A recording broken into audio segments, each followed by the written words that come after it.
listening to the Lance J Radio Show on Advent Sports Network.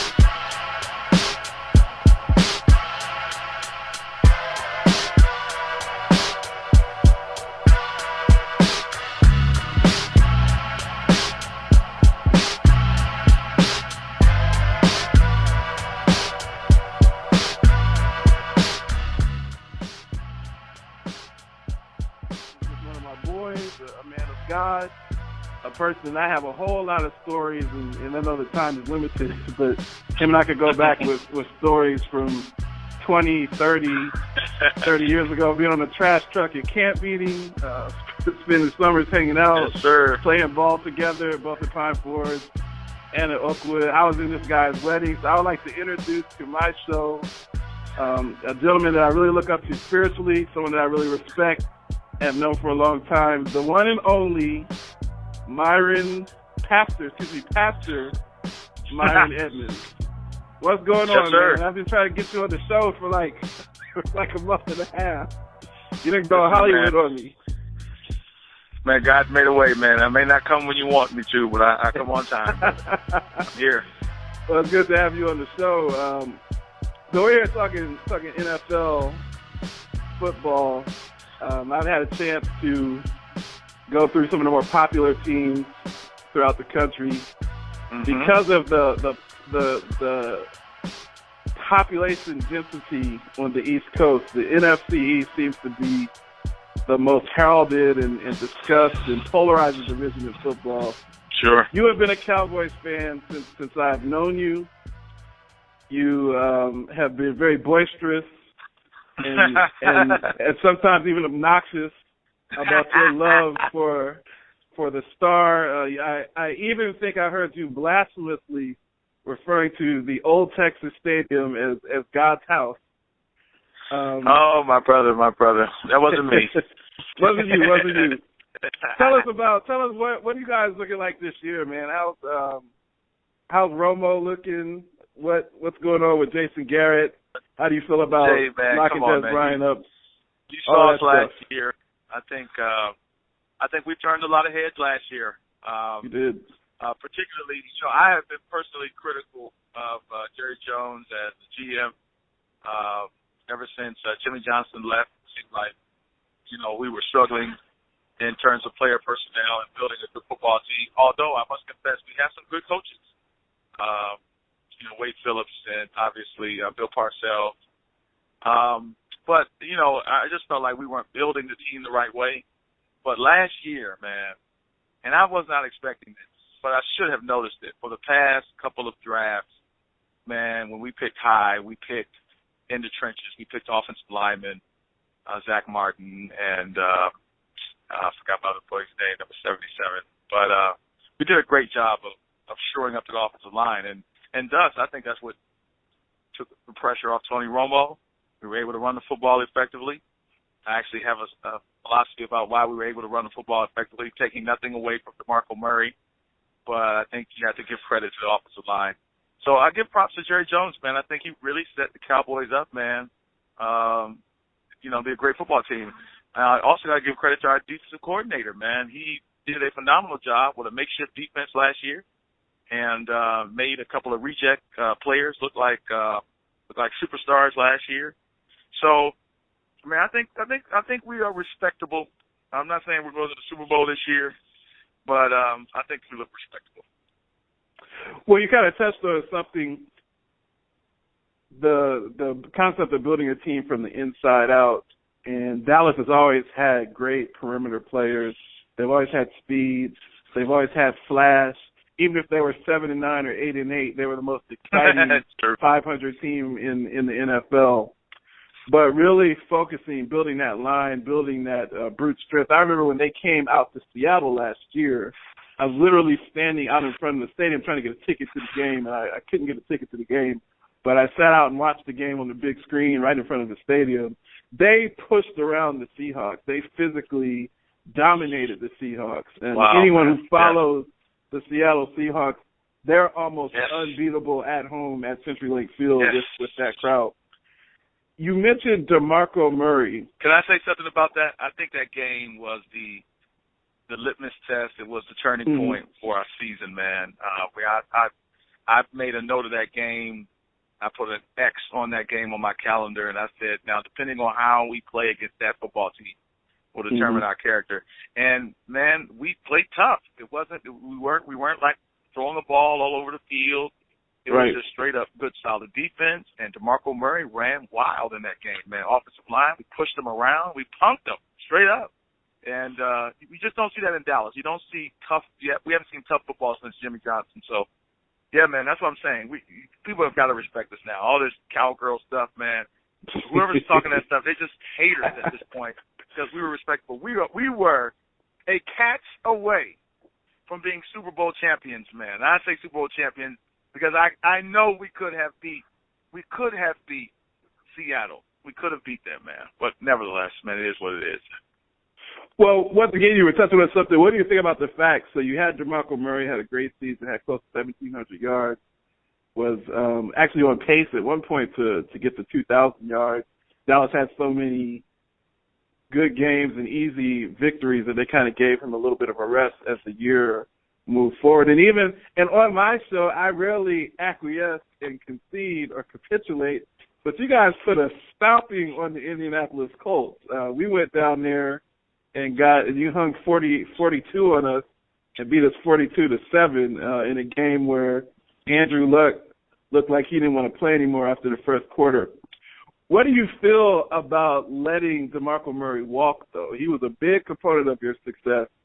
And not only did you let him walk, but you let him go to the enemy in Philadelphia. Is that going to come back to bite you, or do you think that it's just the line like you kind of alluded to? No, I will tell you, I mean, from a fan's perspective, you wanted to see DeMarco stay. I mean, I love DeMarco Murray. I love his running style. I love who he is as a person. I mean, I began to fall in love with him as a player. It's the first year that he was ever really healthy, and we got to see he's an explosive back. Has a great, I mean, his vision is amazing, but his cutback is crazy, man.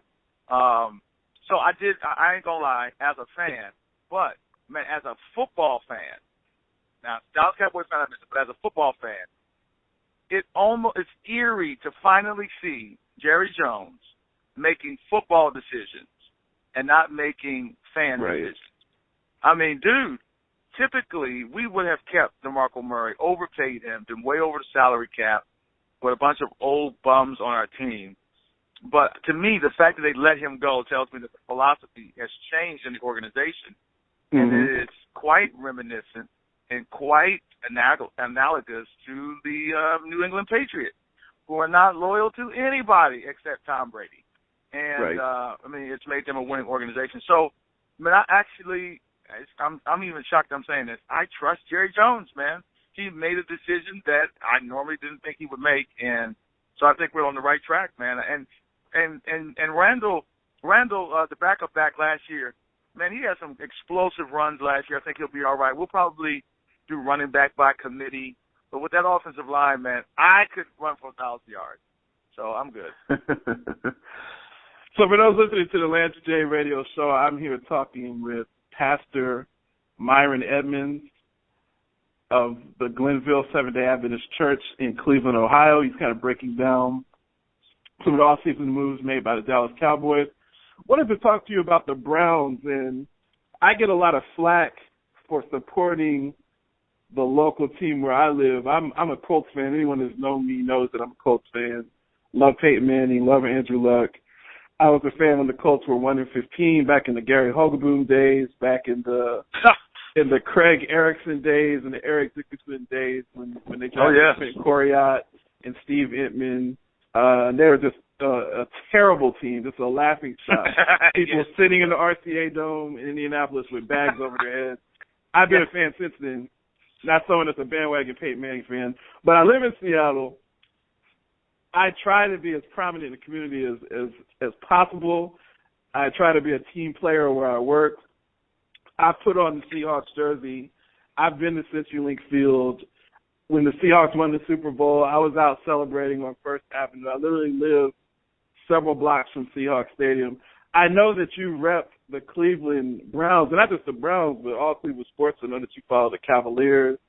I know that I hope that you're following the Ohio State Buckeyes.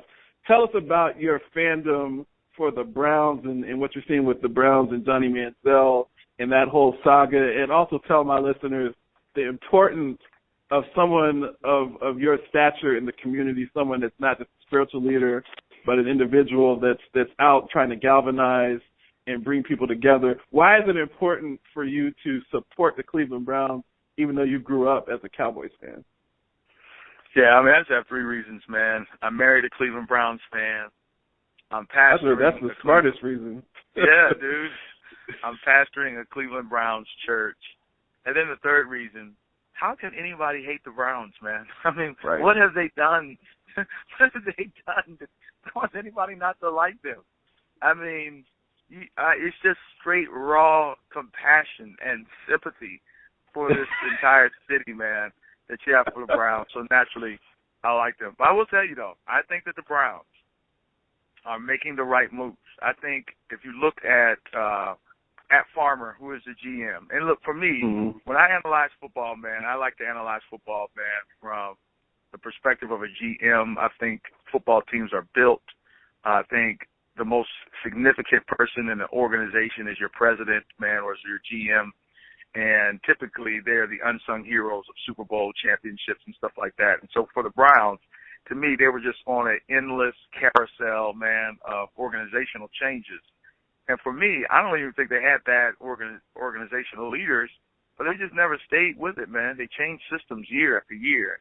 Because they're so thirsty to win right away, you know, I think they got impatient and didn't want to go through the process of rebuilding, which is understandable in their case. So, but nevertheless, I think they've done the right thing. I think Farmer is doing the right thing. I think the worst thing that he could have done was go for Johnny Manziel. Remains to be seen. But what we saw last year was it was an abysmal. It was just disgraceful. I mean, he didn't even look like he was a football player. It was just terrible. So, and then of course, Justin, what's the guy's name? The defensive back they hired. Anyway, the first two draft choices they got, Justin Gilbert. The first two draft choices they got, from what I understand, from some insiders here, the Farmer did not make those picks. He left them to his coaches. But everybody else in the draft, he handpicked, and that everybody else in the draft that he handpicked played exceptionally well last year. And I just think if he continues to assert himself as a leader, and they continue to build the right way, the new ownership comes from, Steelers organization where they build football teams the right way from the inside out and so forth, with defense first. I think they'll be okay. And I think that the AFC East is, it's just not that intimidating. AFC North, I'm sorry. It's not that intimidating. Yeah, they're not that intimidating, man. I think we'll be all right. And they played well last year up until they made the switch with Brian, what's his name? Hoyer. Brian Hoyer. And he was not playing very well. I think they should have rolled him out. But I think that shift cost them the season. Thus the Browns. But anyway, nevertheless, Jay, they still had a better season than we all had anticipated. They still had a better season than we anticipated. I think they ended up 7-9, and we weren't expecting them to win that many games. So I think the Browns will do well this year.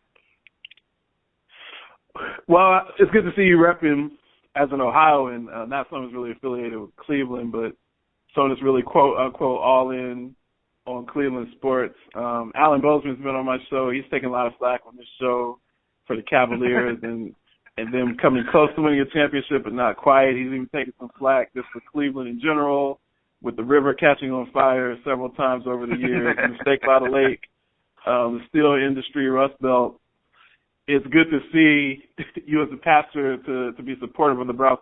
I will say that as an avid football follower, someone that really follows the rosters and the draft picks, not just the periphery type fan, the Cleveland Browns actually have one of the best rosters top to bottom in the NFL. They have, if you look at their secondary and their linebacking core, I mean, they have some flat out studs on that team. They just don't have a quarterback.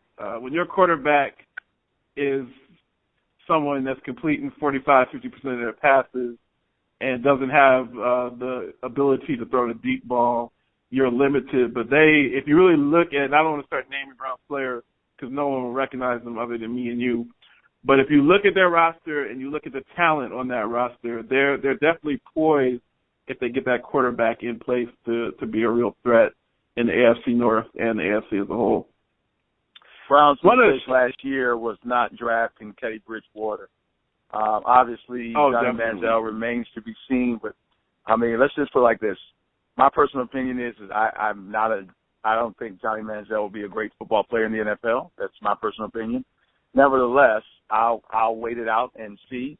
But to me, your surefire organizational leader was Teddy Bridgewater. And I think he has proven himself to be that there in Minnesota. I think if Teddy Bridgewater was their quarterback, they could have at least made a wild card spot in the playoffs. And you're right, man. They're a quarterback away. I mean, just some stability for Christ's sakes, man. Just hand the ball off. Don't throw picks, man. Play action well. Yeah, game manager. Don't give the ball away. Just a game manager. And I think a game manager, even that terminology, man, it's so demeaning. It's like, dude, all the great teams have game managing quarterbacks. I mean, even Seattle, obviously he's making plays now, but the first run of the Super Bowl, he managed the game, man. He managed the game. The defense won, and Marshawn Lynch won those games. We've seen that over the years. Phil Simms with the Giants, man. I mean, Troy Aikman with the Cowboys. I mean, the list goes on and on and on. So, I mean, I don't need a stud back there. They just need somebody, man, who's not going to lose games for them. Yeah, confident. Confident person. Hey, but, I did want to bring something up, man, if I can just go back. I honestly think, and, I'm a Cowboys fan, I think that the story in the NFL this year is Chip Kelly and those Eagles. Is Chip Kelly the dumbest coach of all time? Or is he the smartest? Or is he the smartest of all time? That, to me, I am not going to lie to you. I'm anxious to see my Cowboys play, but anytime Philadelphia is playing, I'm going to be watching that game. The Eagles are going to be better. I like to pick your Eagles fans because I personally detest Philadelphia and that particular fan base. That fan base, and you're a Cowboys person, so you really – Steelers fans are obnoxious, but they have 6 rings. Yeah. You guys can be obnoxious at times, but you have 5 rings. The Niner Empire can be obnoxious. There is no sports fan base in the world, not just the United States, in the world that is more obnoxious, that's never won a title or never won anything. And if you talk to Eagles fans, you would think that they won 8, 9, 10 Super Bowl championships. But I do think that with what Chip Kelly is doing, he's putting in his own guys, and it's very Belichickian. He's putting in guys that play in space. He works with linemen that are faster and lighter. His offense doesn't need Deshaun Jackson because they don't need that perimeter threat because he's throwing bubble screens on every other play. If you really watch the Eagles, they run about 7 or 8 plays. They run several jet sweeps, and they run several bubble screens, and then they run a read option with the option to throw the screen or the sweep or the quarterback keeper. And they run those plays to perfection. So you don't need Shady McCoy. You don't need Deshaun Jackson. And he's putting in his own guys, and people are laughing at him. But I think this year they're going to be a 9-7 team. And I think as you see, they continue to build the team in his image. I've seen what he's done with Oregon. And if you look at Oregon football, he has a bunch of guys that are 2-star recruits that run his system, and they blow USC, and they're 5-star recruits that are going to the NFL off the field consistently. Wow. So I have a lot of respect for Chip Kelly. His moves look crazy, but they're going to pan out if Philly gives him enough time. Now, that city, WIP, that can be pretty hard on you. So you're going to make the playoffs this year. He may be looking for work elsewhere, but if they stick with Chip Kelly, they're going to be a winner. Yeah, it's either going to be ingenious or idiotic, and it remains. I'm hoping it's idiotic. So let's take a break. We'll be back on the Lance J Radio. So I'm going to ask Myron a few questions about his ministry and some of the great stuff that's going on up in Cleveland, and I want to talk to him about his general perspective and the breath of fresh air that he's bringing to the Seventh-day Adventist community with his preaching and his outlook towards outreach and ministry.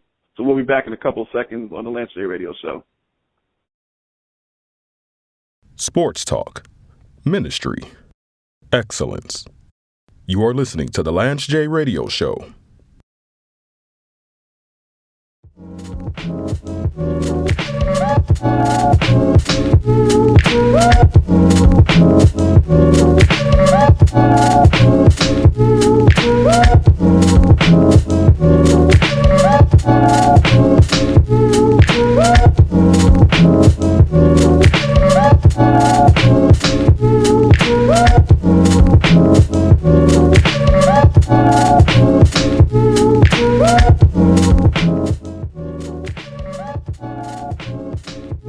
We are back on the Lance Day Radio Show. I am talking to Pastor Myron Evans of Glenville SDA Church in Cleveland, Ohio, kind of breaking down some NFL football, mostly NFC East football, talking about predictions for the Cowboys this year, talking about the Cleveland Browns, and also talking about Chip Kelly and some of the seemingly crazy moves that he's making, and if they'll pan out or not. I want to switch the conversation, Myron.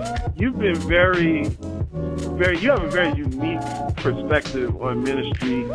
The way that you preach, the topics that you talk about in your sermons, the way that you put yourself out there, especially in discussing things that you struggle with in your life and with your family, really kind of having a comprehensive perspective on ministry, which is not typical in this day and age. I mean, you see a lot of pastors that have a holier-than-thou aura, that kind of portray themselves as not perfect, but portray themselves as someone who has completely gained the various victories that we're all seeking in this Christian walk.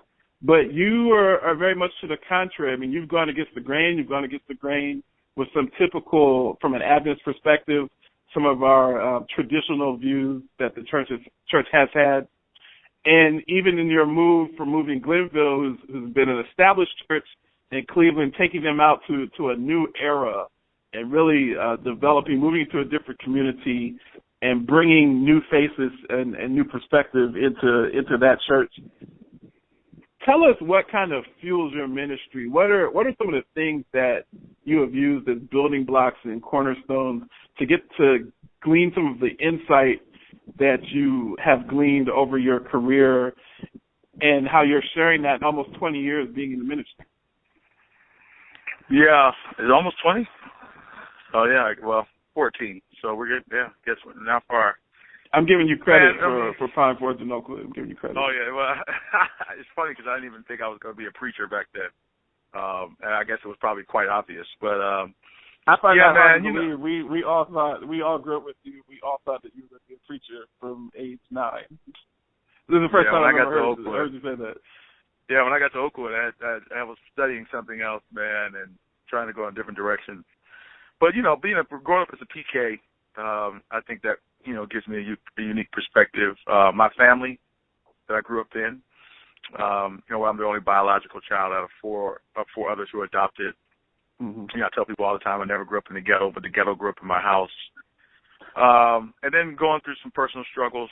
I guess, honestly, though, I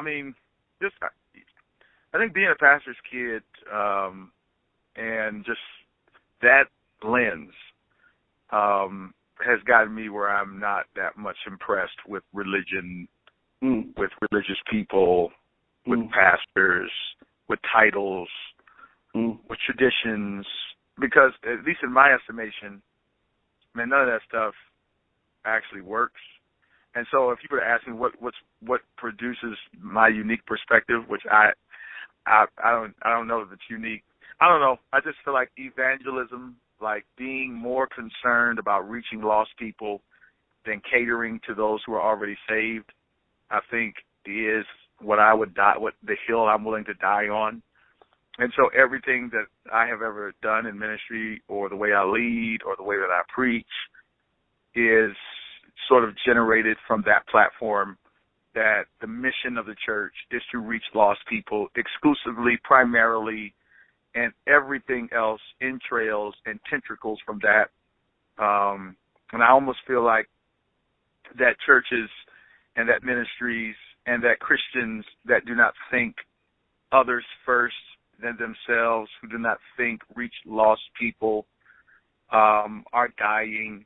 Churches are dying that don't think that way. Conferences are dying. Christians are dying. It's just the law of the church in Scripture that the main purpose and existence of the church is not to exist for itself, but to exist for people who are not even a part of it yet. And I think for me, the struggle has been, I think you can draw a line in the sand in the church on one issue. Are people really committed to seeing lost people get saved, or are they not at the end of the day? And to me, that to me creates the impetus. It creates the ethos. It creates all of that for what we're trying to do in Cleveland. And what I've been trying to do in my ministry, I'm not doing anything differently here than I've done in previous places. But that's my thing, man. I'm willing to die on that hill. Reach lost people. And you use a phrase, and I know with your Grace to Euclid movement, you use a phrase, fight for your life, and you really talk about the literal spiritual warfare. We're kind of taught to think of spiritual warfare as a metaphoric thing, but it's a literal warfare. They're literally angels protecting you and fighting angels on the other side who want to do you in, want to see your demise. And you have such a great way of just setting the backdrop for that and really putting emphasis on the warfare. Tell us about the actual move that you're in process, moving from Glenville on 105th Street in Cleveland out to the Euclid area, and some of the things that Glenville SDA Church is in progress doing in your current tent effort.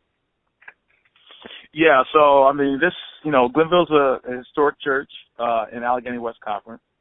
To be honest, I never heard of Glenville until I married, until I was dating my girlfriend who was from Cleveland. But after that, I realized that it, sort of a mother church, flagship church of this conference, has been in this current location on 105 in a historic neighborhood, especially historic for black people, as well as Jews, but really for black people. A lot of famous black people are from that area. Your Steve Harveys, they went to Glenville High School, the OJs, Leverts, and, those kinds of people, Terrence Howard, et cetera. So, Cleveland is rich with history, and especially the Glenville area. And Glenville Seventh-day Adventist Church, a lot of the, transcendent pastoral leaders of black Adventism have pastored there. C.D. Brooks, Harold Cleveland, Walter Starks, the list goes on and on. So it's an honor and a privilege to be here. I'm humbled, to be here at Glenville, and I don't take it for granted, and I appreciate where the church has come from. Where we are now in terms of this move, this transition from our current location to the location we're going had less to do with location and proximity than it did with mission. And since I've been here, and to be honest with you, when I got here, Glenville, and I'm not saying this because of me, but I'm just saying Glenville was dying and graying. And I think that's common knowledge for those who were attending. Glenville was not the Glenville that she was, when C.D. Brooks was there, or, maybe in the early 80s and 70s when your Harold Clevelands, or even if you go back further with your Brogdons and J.H. Lawrences. Glenville's heyday was all but gone. To be honest, the thriving church in Allegheny West was Ephesus in Columbus, and Cleveland had my church, my home church. Yes, your home church. And so, it was struggling, man. Loss of young people. The typical story of most historic mother churches in North America right now, in the major cities, is that they're all dying. I actually preached a sermon a few weeks ago and laid out the statistics of that reality, that most mother churches are dying. And let me just cut to the chase. The reason why most of them are dying, and I'll say any church is dying, is because they lost a clear sense of why they exist. They don't exist to maintain history and to maintain traditions. That's not why the church has been erected. A church exists to reach lost people, and a church that realizes that is willing to make whatever adjustments they have to in order to do that. And when they become effective in that regard, they are willing to make the sacrifice, even if it means dying to what makes them who they are for the very purpose of reaching lost people. And I'm not talking about dying to our message as a church, but I'm talking about dying to our culture. And Glenville's rich historical culture, in my mind, to some extent, had become an impediment for its ability to reach forward and move forward in the future. Now, we weren't trying to change that. We just realized in the process of trying to do ministry and reach out to the needs of the community. I mean, let's just talk city-urban issues. You know, in most of our cities, we're experiencing poverty. We're experiencing drugs. As a matter of fact, the zip code that Glenville Seventh-day Adventist Church is in has the highest rate of recidivism in all of Ohio. Unemployment, all these things, our boys getting killed by police officers, police brutality. We're looking at human trafficking and just, the gamut, prostitution.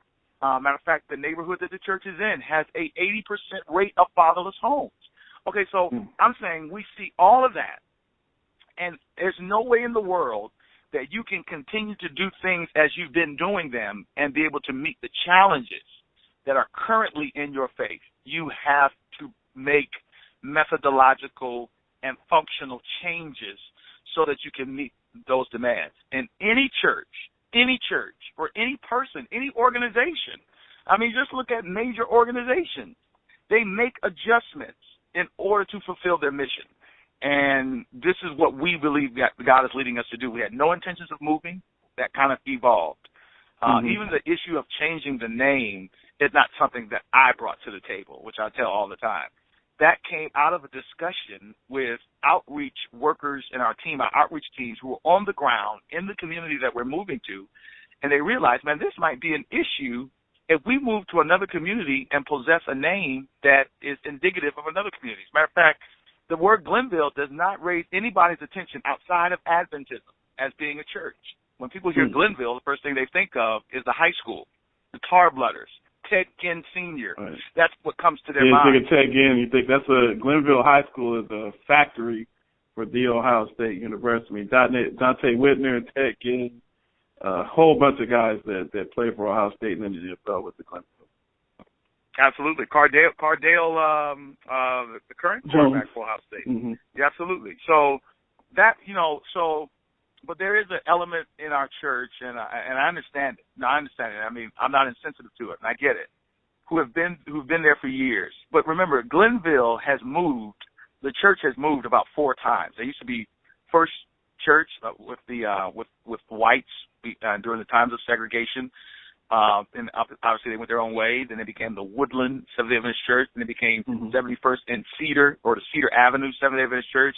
And then they became the Glenville Seventh-day Adventist Church, which they've been at the longest.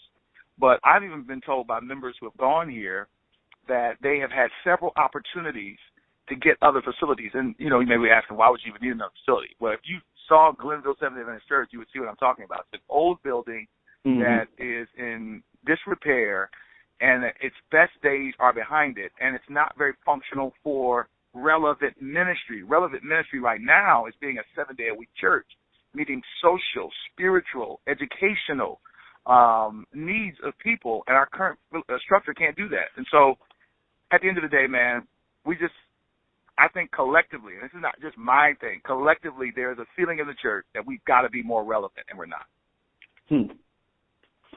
Well, as we wrap up, Pastor Edmonds, how can we find, because I know that you're in the process of putting a major tent effort together, and you're doing a revival with the advent of social media and apps like Periscope, Facebook, Instagram. You have an opportunity to share and chronicle your transition from Glenville's current location to a new location on social media. How can we follow you, and how can my listeners find out and actually look in on some of the sermons and some of the things that you're doing?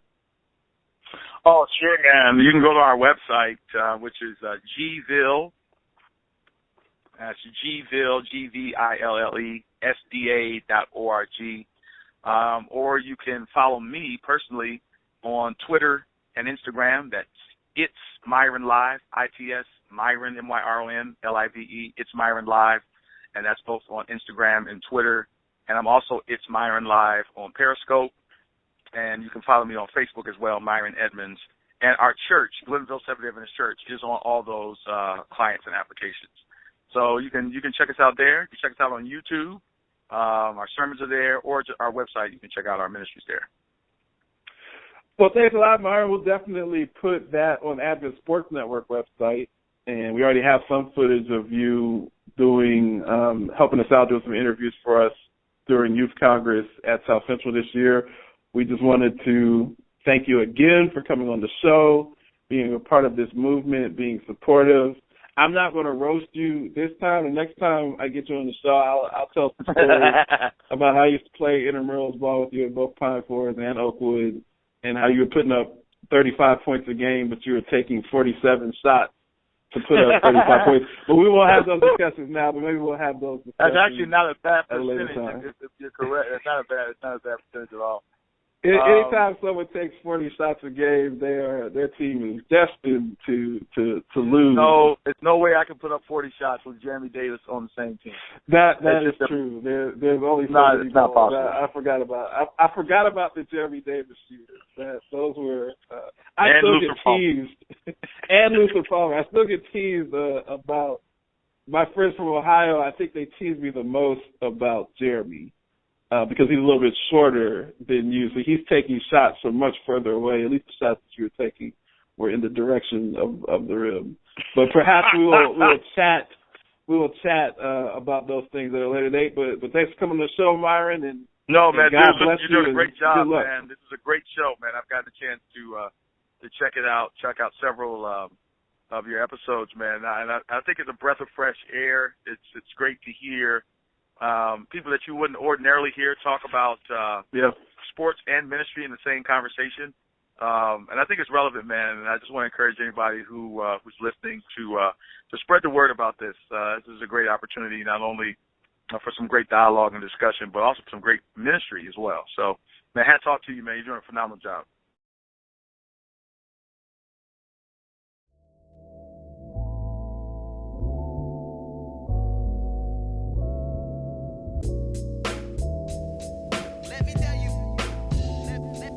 This is Kimberly Bolden, and you're listening to the Lance J Radio Show on the Advent Sports Network. Remember to check out my gospel music album, God Chose Me, on iTunes, Amazon.com, or on my website, www.kimberlybolden.com, for songs that make it easy to put on your garment of praise. That's www.kimberlybolden.com, iTunes, or Amazon.com for my gospel album, God Chose Me.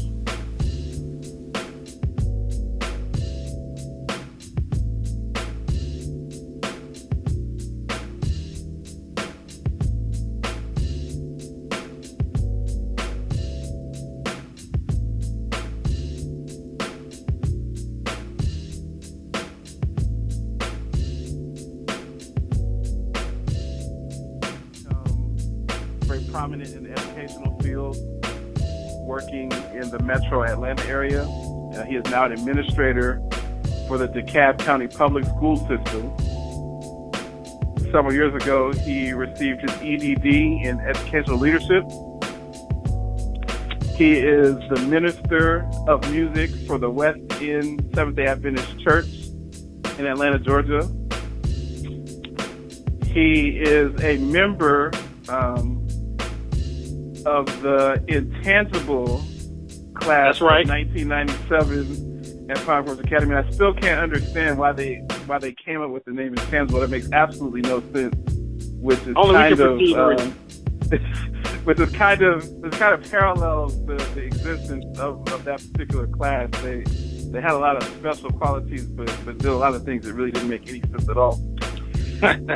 He is also really famous, but an excellent tenor and singer. Part of anyone that knew Lloyd Mallory, the Lloyd Mallory Singers, Pine Forest Academy in the golden era in the mid to late 90s in Oakwood. University Aeolians, has heard the voice of my next guest singing the Alleluia chorus, singing various solos. He's still doing some musical work in Atlanta, like I mentioned. And the last thing I'll throw out there, he is one heck of a spades player. My spades partner of 15 plus years. So I would like to introduce my cousin, Dr. Joel Boyce, to the Lance J Radio Show and my listeners. What's going on, fam? Yo, appreciate it, man. I'm always happy to be on, man. This is a great thing that you're doing here. You mentioned a couple of very important things. I'm glad you mentioned the class of 97, intangible class of 1997, only perceived by those who are part. Everybody else cannot understand it. But I'm glad that we're still making waves out here today. All right. What were you guys thinking? You were the class president when you came up with that name, so that's kind of on your legacy. I mean, you had a pretty good career both Final Fours and Oakwood as far as leadership. But when they look through the legacy, it seems like you may take an L on that one with so many W's in other arenas. Can you explain that? Listen, when they look through that and they see intangible, it just means greatness. I mean, there's really nothing to say. We looked through a bunch of synonyms and we said, this is the word here. This is the word that no one else can perceive just how good we are. Somehow our haters have misunderstood what we meant by that. But for those who remember that great class, they knew that we were unable to be touched, not unable to be perceived by the senses. They took it the literal meaning, but we all know what it meant. Fair enough. Great time. Fair enough. So let's get into, before we start talking about NFL, let's talk some Virginia Tech Hokie football. I'm glad you want to start there. Me being a fan and really someone that grew up in Columbus, Ohio, and a fan of the Ohio State University, 7-time national champions of the college football world. They have produced 8 Heisman Trophy winners. Greatness, Eddie George, Troy Smith, the John Cooper days. Last year, early in the season, they had lost to Virginia Tech and really looked like they were in disarray. They were able to regroup and run the table moving forward, which culminated in another national title. Tech is our first game, and we're actually on the road. We're going to Blacksburg to play Frank Beamer and company this year. I feel that coming off a national championship, I feel that with all 3 of our great quarterbacks, Braxton Miller, 12 Gauge, the whole team, we've got 3 interchangeable parts. I see a 51-7 type blowout game. Just kind of curious, what does Virginia Tech have for us? Are they going to be able to compete, or could it be another upset like last year? Well, I'm glad you mentioned that. Last year, Ohio State, they overestimated their reach, and they took an L. They got punched in the face by a very stellar Virginia Tech team who just happened to fold. We folded in at the end of the season. We weren't really ready to win. As it was, J.C. Barrett definitely wasn't ready. That's for sure. Yeah, well, and I mean, really, we lined it up for the football, for the NCAA, for someone else to win the national championship. But we don't always know God's ways, and somehow he decided that he would pave the way, gift wrapping the national championship to them, and they were able to walk through, and they won fair and square. We'll give them that. I don't know. Going through Roll Tide and the Quack Attack is not gift wrapping, but I'll let you continue. Well, Roll Tide, they revealed who they really were. You can only pay players for so long before everybody else starts paying players too.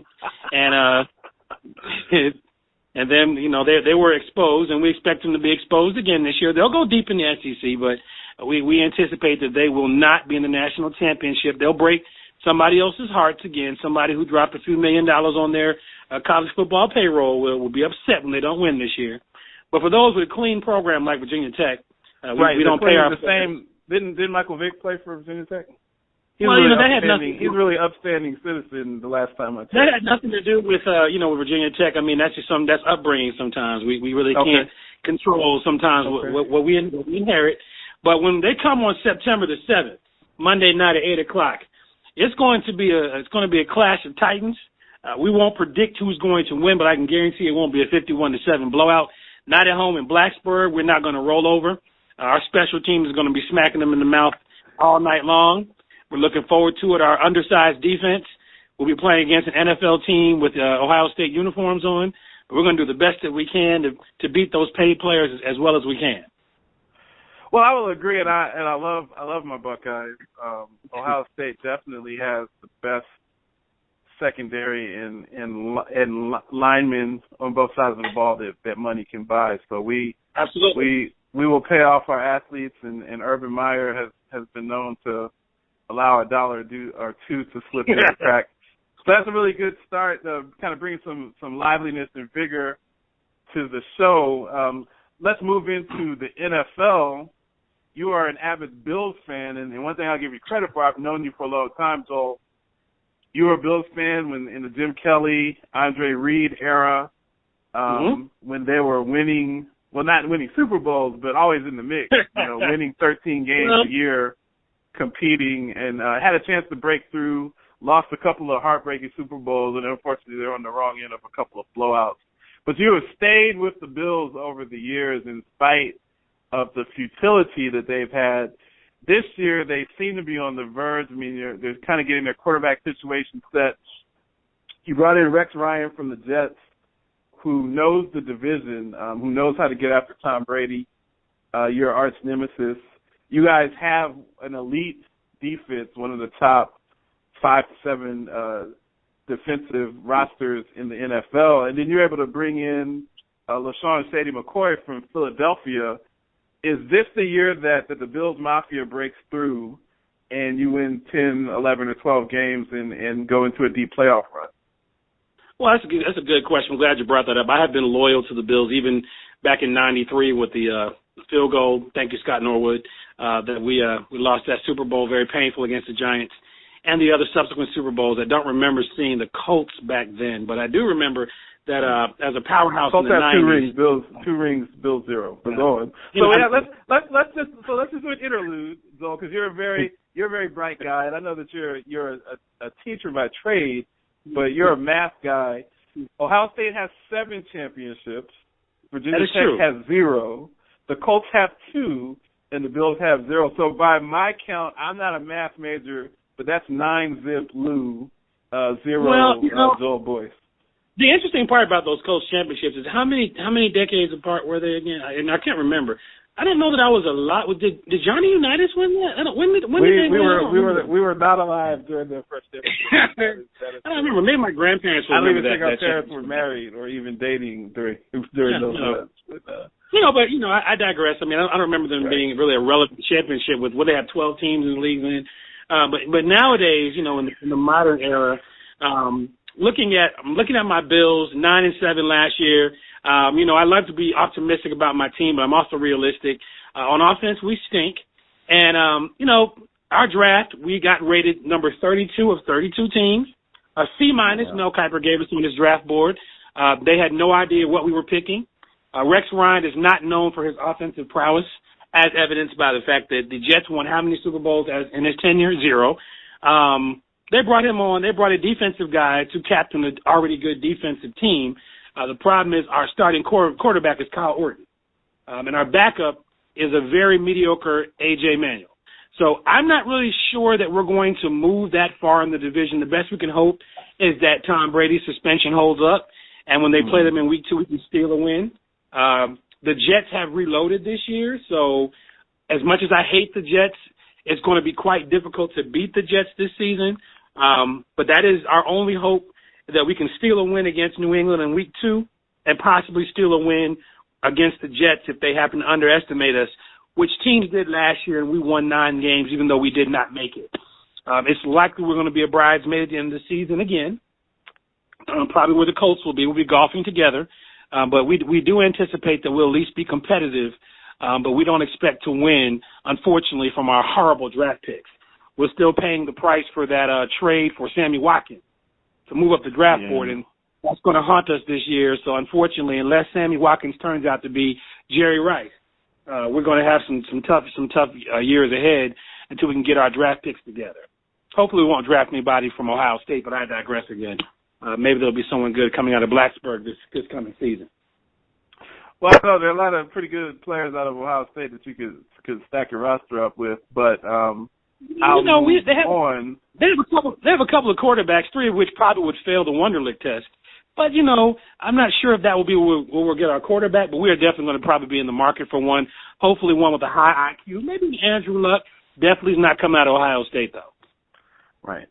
Yeah, I mean, you're a Vitek fan, so once again, getting back to Michael Vick, you would understand the concept of being not proficient on the Wonderlic. I think Marcus Vick also played for.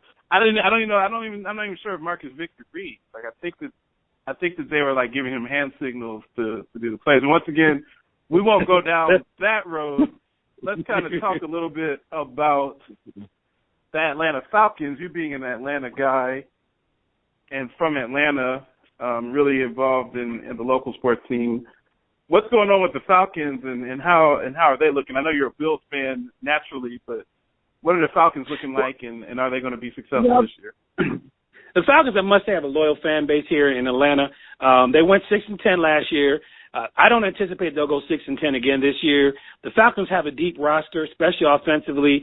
They're probably going to extend Julio Jones' contract this year. Roddy White's strong. Matt Ryan is a bridesmaid, but he's good enough to get them into the playoffs. Maybe a couple of wins. Perhaps this year they'll break through. Don't expect them to win, but I would anticipate that they would win no fewer than 9 or 10 games this year. New Orleans is getting old. I can't really expect that Carolina is going to be able to get into the playoffs again with such a terrible record like they did this past year. Atlanta, this is really their year to rebound and get back to where they're used to, being a regular season bride, and, of course, breaking everyone's hearts right when the playoffs begin. But that's my take on the Falcons. Their fans would say differently, but I think we all know how much they love to choke and break their hearts come October or come the playoffs.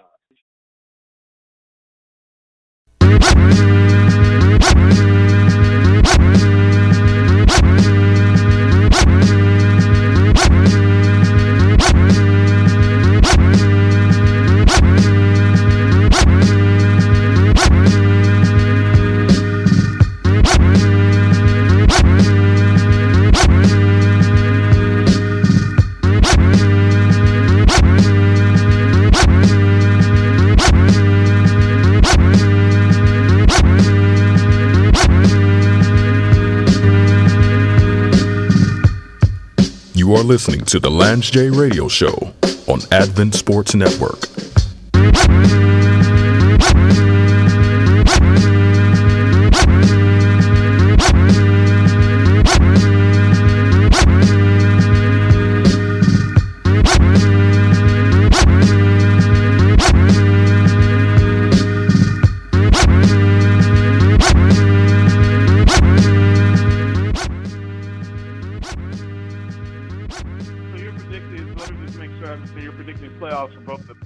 And the Falcons, but just very short runs, no chance of really going on a deep run. I'm predicting playoffs for the Falcons. For the Bills, I'm predicting probably 8-8. I don't think they're going to make it. I do think that they're probably going to lose that Week 2 game because their offense is just not what it needs to be. Anytime Kyle Orton is throwing the ball for you, you might as well just shoot up a JV team out there because gunslinger Orton he might loft the ball into the bleachers. You never know. Yeah, his level of accuracy. If on Madden they do the grades from 1 to 100, I think his accuracy is like 57. So he's not the most accurate quarterback in the business. I know that you also, although you are a Bills fan, Joel, I know that you have a lot of respect for the New England Patriots. I do. A healthy respect for them. And I've teased you about gravy training the Patriots, but I don't see it that way. I just see you as a sports fan, you raising your son and just really teaching your son about the game. And you recognize greatness. You recognize the greatness in the Belichick-Brady dynasty. What do you feel that the Patriots' chances are this year coming off of the Super Bowl but losing some key pieces like Darrelle Revis and Browner with their secondary kind of opening up? Are they going to be able to compete for a Super Bowl again, or is this the year that maybe the Colts or the Broncos supersedes them as the premier team in the AFC? No, I don't think it's going to be the Broncos. I do believe Peyton Manning is going to get injured. He'll be getting a lot of turf this season. I do believe that he's getting old and they know how to play him now. He's still accurate, but he's old. And when your velocity is probably half of what it used to be, he'll be probably throwing a lot of 10, 20-yard passes. Right. So they'll be ready for Peyton Manning. No, I don't see him throwing deep, so I believe they're going to be setting the house for him every play. For the Patriots, Bill Belichick believes he can suit anybody up. I think he'd give me a contract and put me out there and expect me to help him win a Super Bowl. So their offensive system is not built around any one player. So I anticipate that they'll be competitive, maybe win 10 games. I see them losing a few more this year, especially with Tom Brady likely to be out for a few games, maybe 4 games this season, depending on how the appeal ruling goes. But I do expect the Patriots to be competitive. 10-6 will still get them far. The Jets will probably give them a little bit more of a headache this year. They might win the division, but if they don't, they're going to get in the wild card. They'll be in the playoffs again. Okay. That's just the Belichick way. It's the Belichick way. So, for those listening to the Lance Day Radio Show, I'm talking with Joel Boyce, who really is very well known within the Seventh-day Adventist circle for his musical contributions to the Oakwood University Aeolians, as well as his musical contributions to Pine Forge Academy. Just an excellent tenor, just a beautiful voice, a world-class talent. Also kind of talking about Bills football and New England Patriots football, as well as Virginia Tech's imaginary supremacy over the college football world. Tell us about the work, as we kind of get into the last part of the segment, Joel. Tell us about the work that you're doing with West End SDA Church. One of the beauties about technology is I live way out on the West Coast. I live in Seattle, but I'm able to capture it through Church Pond and through YouTube. I'm able to see people that I grew up with and went to school with and that are now adults and have families and wives and children or husband and children and are leaders in their local church and leaders in their local communities. I've seen a lot of work that you've done. I've seen Calvin Manley, who we also went to school with. I see you guys up at West End on YouTube and clips, just doing all types of great programs and having just extreme talent. Just for those listening, the level of talent that you'll see on any given Sabbath or even if it was a Wednesday night or Tuesday night program at West End SDA Church, you're talking star quality. I mean, you're really talking like Sunday best BET quality. As the minister of music and really the person that makes all that stuff go, Joel, tell us about your vision and your ministry, and tell us about some of the programs that you have coming up on the back end of the summer and into the fall. Well, I mean, I definitely enjoy the platform that we have to be able to continue what we've learned, of course, at our great institution at Pine Forge Academy, where it all began for many of us, and also at Oakwood University and the Aeolians, just really being able to polish and refine our talent and be able to give back. This platform is excellent. West End, I walked into a situation of a church that was already had a high musical acumen already. And so just being able to take that program and try to grow it in terms of growing, first of all, trying to grow our band. We started with just a keyboardist, organist, and a drummer, and now we're up to a bassist, and we're about to add a lead guitarist in. And we bring a lot of folks in as part of our outreach.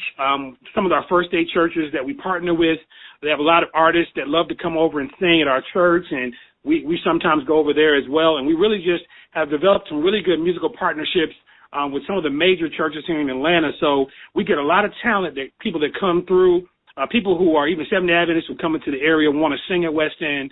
And so the mantra that I have for my department is there are no weeks off. We should never have a week where it's going to be a low week or, this choir singing, they're going to be terrible. We're just going to put them up there because we need to fill a slot. We should always be working at our very best, not just because people are watching around the world, because they are, but just because we owe it to God to give our best. And so we try to really make sure that we're constantly working on growing, constantly trying to make sure that we can refine what we're doing, that we can make sure we sound our best and invest in our department as much as we can. And we have a supportive pastoral staff. The music department is supportive. The churches, then they really see where we're trying to go with the music department.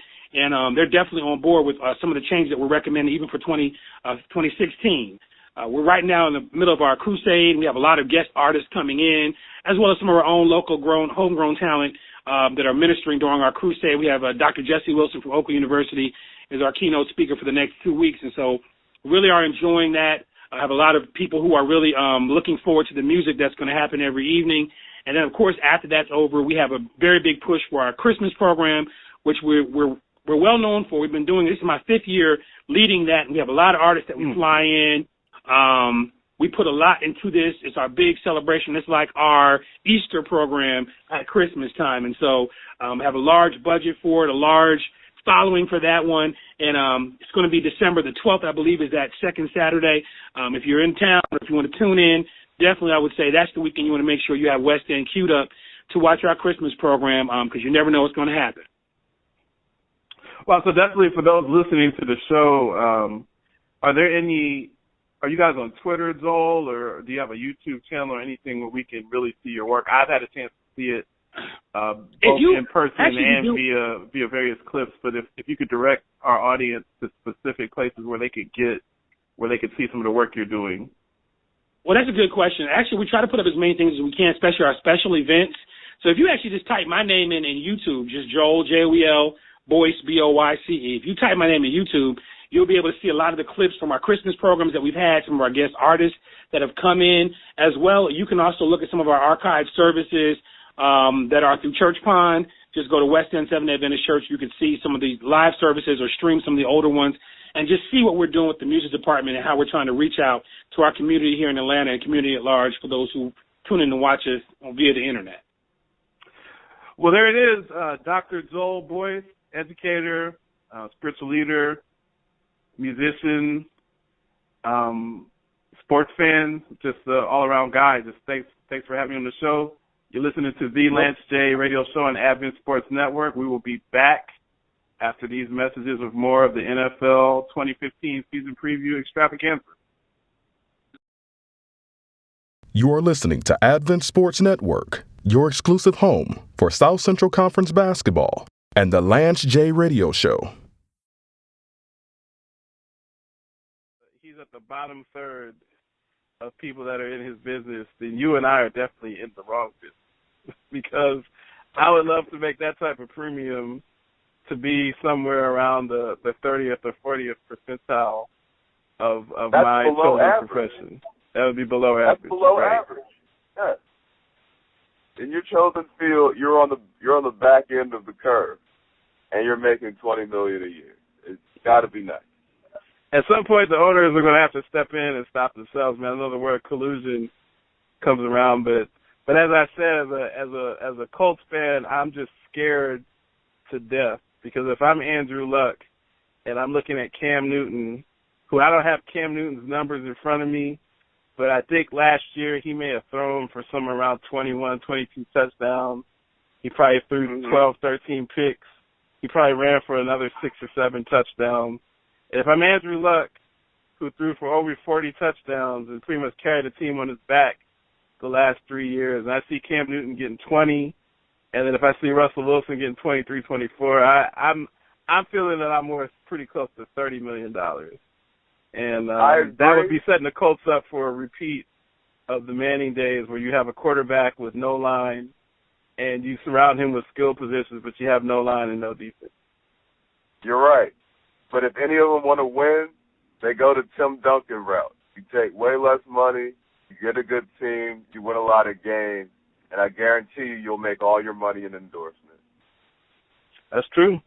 And it's easy for me and you to say, making whatever we make annually.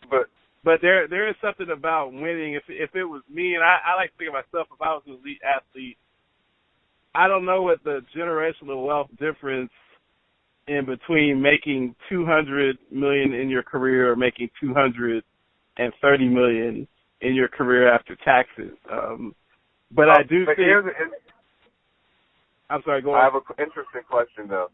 So, but if say I take $7 million less a year to play on my NFL contract, but I win at a much higher rate, don't you think I can make that $7 million up in the endorsement because of all the winning I'm doing? Absolutely, and not just in the endorsements, but certain things are priceless. If you're a multiple Super Bowl champion, just your endorsement capacity into your 50s and 60s is much greater because you're a part of Super Bowl winning teams. That's what I mean. Like, yeah. Your endorsement value goes up exponentially. Mm-hmm. You're now a legend, basically. you're thinking short term when you say, well, I need this $7 million right now. No, you need to win right now. Michael Jordan made $3 million a year for most of his career in the NBA. Most of his career, yep. $3 million, but he's about to be the first sports billionaire. I think he actually is the first sports billionaire, and he's his share in the Hornets just cracked him over the $1 billion mark. Yeah. Between that and selling me and you the same shoes that you sold us 20 years ago helped him get to being a billionaire. But you know why we keep buying them? Because Mike kept winning. Yep. If Mike wasn't winning, we wouldn't buy those shoes like that. If Mike could only have one ring, we would not be buying retro Jordans. That's so true. That is so true. If he had just cracked through once, we would have been like, yo, Mike was great. He has some hot shoes, but it's the fact that he has those 6 rings that make people in their 30s and 40s stand in line like children to get releases of particularly the 4s, the 5s, and the 11s. That's true. I mean, winning. Michael Jordan is really the first. That's a great point. Winning changes everything.